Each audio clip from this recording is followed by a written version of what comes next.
4 വർഷം കൊണ്ട് കൊന്നുതള്ളിയ 20 ലക്ഷം മനുഷ്യരുടെ തലയോട്ടികളും അസ്ഥികൂടങ്ങളും പ്രദർശിപ്പിച്ചിരിക്കുന്ന ഒരു ഗ്രാമം.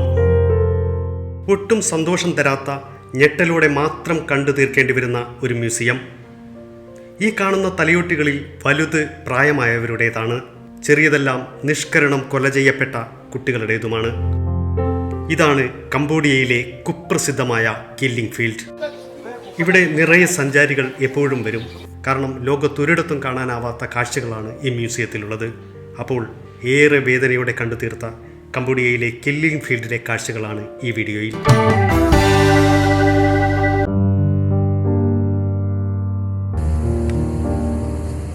അങ്കോർ വാട്ട് കാണാനാണ് കംബോഡിയയിലേക്ക് പുറപ്പെട്ടത്. കൊച്ചിയിൽ നിന്നും എയർ ഏഷ്യ വിമാനത്തിൽ ബാങ്കോക്ക് എയർപോർട്ടിലേക്കാണ് ആദ്യം എത്തിയത്. ഇവിടെ നിന്നും റോഡ് മാർഗവും വിമാനത്തിലും നമുക്ക് കംബോഡിയയിലേക്ക് പോകാം.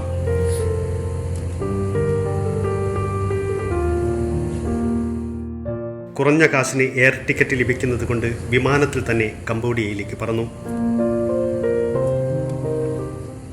കംബോഡിയയിലെ സിയാം റീപ്പ് എയർപോർട്ടിൽ വിമാനമിറങ്ങി.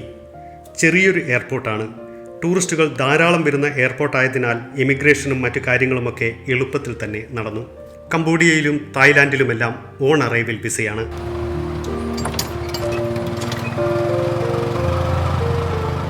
എയർപോർട്ടിൽ നിന്നും പുറത്തു കടന്ന ശേഷം കംബോഡിയയുടെ ദേശീയ വാഹനം എന്ന് വിശേഷിപ്പിക്കപ്പെടുന്ന ടുക് ടുക്കിൽ കയറി ബുക്ക് ചെയ്ത ഹോട്ടലിലേക്ക് പോയി. തമിഴ്നാട്ടിലൂടെയോ ആന്ധ്രയിലൂടെയോ സഞ്ചരിക്കുന്നത് പോലെയാണ് ഈ റോഡിലൂടെ സഞ്ചരിക്കുമ്പോൾ തോന്നിയത്.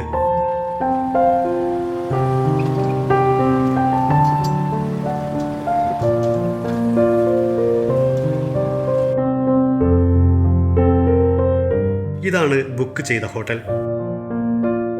ഹോട്ടലിൽ എവിടെ നോക്കിയാലും എല്ലായിടത്തും കാണുന്നത് പോലെ ബുദ്ധനും താമരപ്പൂവുമെല്ലാം കാണാം. ഓർഡർ ചെയ്ത ഫുഡ് വന്നു.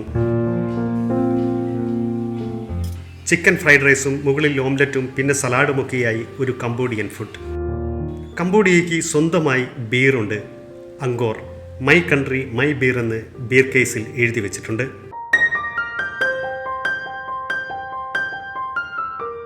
ആദ്യത്തെ 2 ദിവസം അങ്കോർ വാട്ട് മൊത്തം ചുറ്റി നടന്ന് കണ്ട ശേഷമാണ് കില്ലിംഗ് ഫീൽഡ് കാണാനായി തിരിച്ചത്.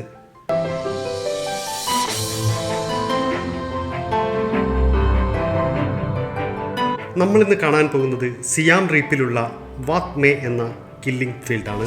സിയാം റീപ്പിലെ സിവാദ റോഡിലാണ് ഇത് സ്ഥിതി ചെയ്യുന്നത്. സിയാം റീപ്പ് എയർപോർട്ടിൽ നിന്നും 9 കിലോമീറ്റർ ദൂരമുണ്ട്. ഏതാണ്ട് 15-20 മിനിറ്റ് കൊണ്ട് നമുക്കിവിടെ എത്താൻ കഴിയും. ചെറിയൊരു പ്രവേശന കവാടം കടന്ന് ടുക് ടുക് വണ്ടി അകത്തു കടന്നു. ഇവിടെ പ്രവേശനം സൗജന്യമാണ്.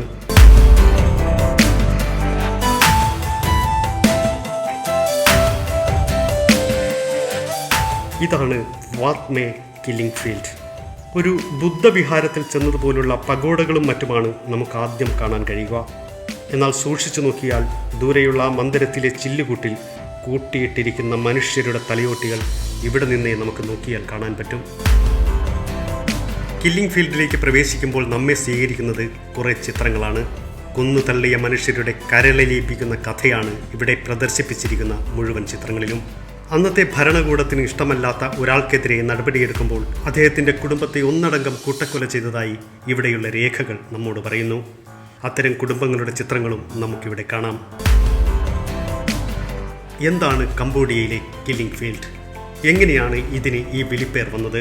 കംബോഡിയയിലെ കില്ലിംഗ് ഫീൽഡിൻ്റെ ചരിത്രം നമുക്കൊന്ന് പരിശോധിക്കാം. എങ്കിൽ മാത്രമേ ഈ മ്യൂസിയത്തിലെ കാഴ്ചകൾ നമുക്ക് കൃത്യമായി മനസ്സിലാക്കാൻ കഴിയുകയുള്ളൂ. 1975 മുതൽ 79 വരെയുള്ള ഖമർ റൂഷ് ഭരണകാലഘട്ടത്തിലാണ് ചരിത്രത്തിലെ ഏറ്റവും വലിയ വംശഹത്യ കംബോഡിയയിൽ നടന്നത്.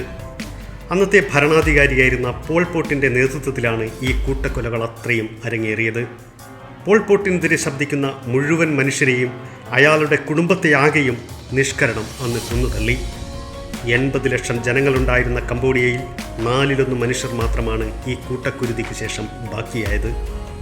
അന്ന് കൂട്ടക്കുരുതി നടത്തിയ പ്രത്യേക സ്ഥലങ്ങളും കൊന്നുതള്ളിയവരെ കൂട്ടത്തോടെ അടക്കം ചെയ്ത കുഴിമാടങ്ങളും പിന്നീട് കണ്ടെടുക്കുകയുണ്ടായി.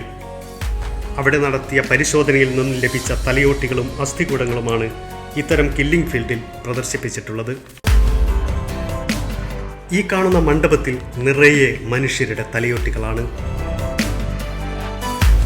ചില്ലുകൂട്ടിൽ എല്ലാവർക്കും കാണാൻ സാധിക്കുന്ന വിധം തലയോട്ടികൾ അടുക്കി വച്ചിരിക്കുന്നു.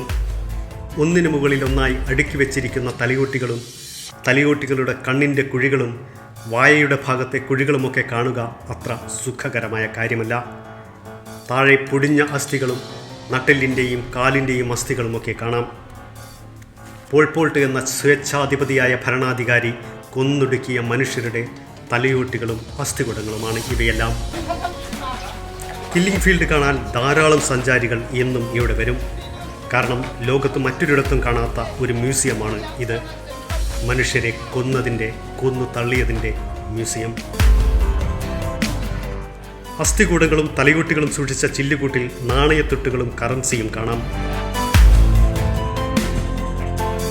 ഈ കാഴ്ചകളെല്ലാം കണ്ട് വേദനിക്കുന്ന മനുഷ്യർ എന്തിനെന്നറിയാതെ നിക്ഷേപിച്ചതാവാം ഈ നാണയത്തുട്ടുകൾ.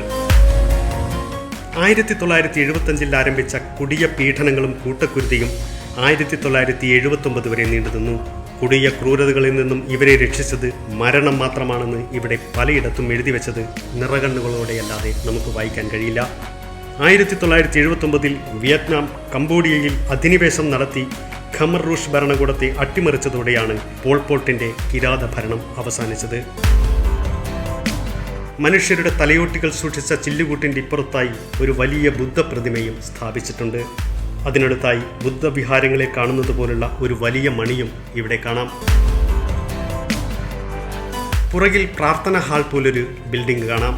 ബുദ്ധ പ്രതിമയും പ്രാർത്ഥനാ സൂക്തങ്ങൾ എഴുതിയ ലോഹപാളികളുമെല്ലാം നമുക്കിവിടെയും കാണാൻ കഴിയും.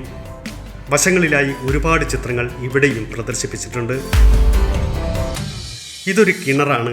പോൾപോട്ട് അധികാരത്തിൽ വരുന്നതിന് മുമ്പ് ഗ്രാമീണർ കുടിവെള്ളത്തിനായി നിർമ്മിച്ച കിണറായിരുന്നു ഇത്. എന്നാൽ പോൾപോട്ട് ഇതിനെ മനുഷ്യരെ കൊല്ലുന്നതിനായി ഉപയോഗിച്ചു. ക്രൂരപീഡനങ്ങൾക്ക് ശേഷം മൃതപ്രായരായവരെ ഈ കിണറ്റിലേക്ക് വലിച്ചെറിയുകയായിരുന്നുവെന്ന് ഇവിടെ എഴുതി വച്ചിട്ടുണ്ട്. ഈ കിണറിൽ നിന്നും കുട്ടികളുടെയും സ്ത്രീകളുടെയും അടക്കം 60ഓളം ശവശരീരങ്ങളാണ് പിന്നീട് കണ്ടെടുത്തത്.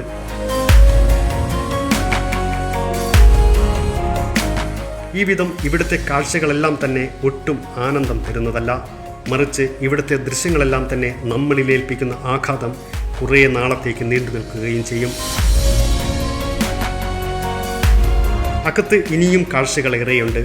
മനുഷ്യരിൽ നടത്തിയ ഞെട്ടിപ്പിക്കുന്ന ക്രൂരകൃത്യങ്ങളുടെ വിവരണങ്ങളും അതിനുപയോഗിച്ച ആയുധങ്ങളും മറ്റുമാണ് അവിടെ പ്രദർശിപ്പിച്ചിരിക്കുന്നത്. അവയൊന്നും തന്നെ വിസ്തരിച്ച് നോക്കിക്കാണാൻ മനസ്സനുവദിച്ചില്ല. ഒന്ന് ഓടിച്ചു കണ്ട ശേഷം വാത്മേ കില്ലിംഗ് ഫീൽഡിൻ്റെ കവാടത്തിലേക്ക് നടന്നു. കവാടത്തിൽ ഒരു കംബോഡിയൻ കുടുംബം ഇളനീര് വിൽക്കുന്നുണ്ടായിരുന്നു.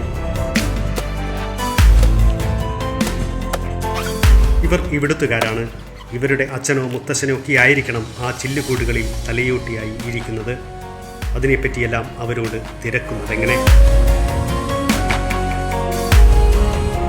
വാത്മേ കില്ലിംഗ് ഫീൽഡിലെ തലയോട്ടികൾ പ്രദർശിപ്പിച്ചിരിക്കുന്ന മ്യൂസിയത്തിൻ്റെ കവാടത്തിൽ കംബോഡിയയുടെ പുതിയ തലമുറ ഇതൊന്നും അറിയാതെ ഇങ്ങനെ ഊഞ്ഞാലാടിയിരിപ്പുണ്ട്. നാളെ ഈ തലയോട്ടികൾ ആരുടേതാണെന്ന് ഇവളും തിരിച്ചറിയും. ഇവളെപ്പോലെ കംബോഡിയയിലെ ഓരോ കുട്ടിയും അവരുടെ കിരാതമായ ഇന്നലകളെ മനസ്സിലാക്കും. കാരണം കില്ലിംഗ് ഫീൽഡ് മ്യൂസിയങ്ങളിലൂടെ കംബോഡിയ തൻ്റെ ഓരോ പൗരനെയും ആ ഇന്നലകളെ ഓർമ്മിപ്പിക്കുന്നുണ്ട്, അത് പഠിപ്പിക്കുന്നുണ്ട്. വാത്മേ മ്യൂസിയത്തിൻ്റെ കാഴ്ചകൾ ഇവിടെ അവസാനിക്കുന്നു. വീഡിയോ ഷെയർ ചെയ്യുക, ചാനൽ സബ്സ്ക്രൈബ് ചെയ്യുക.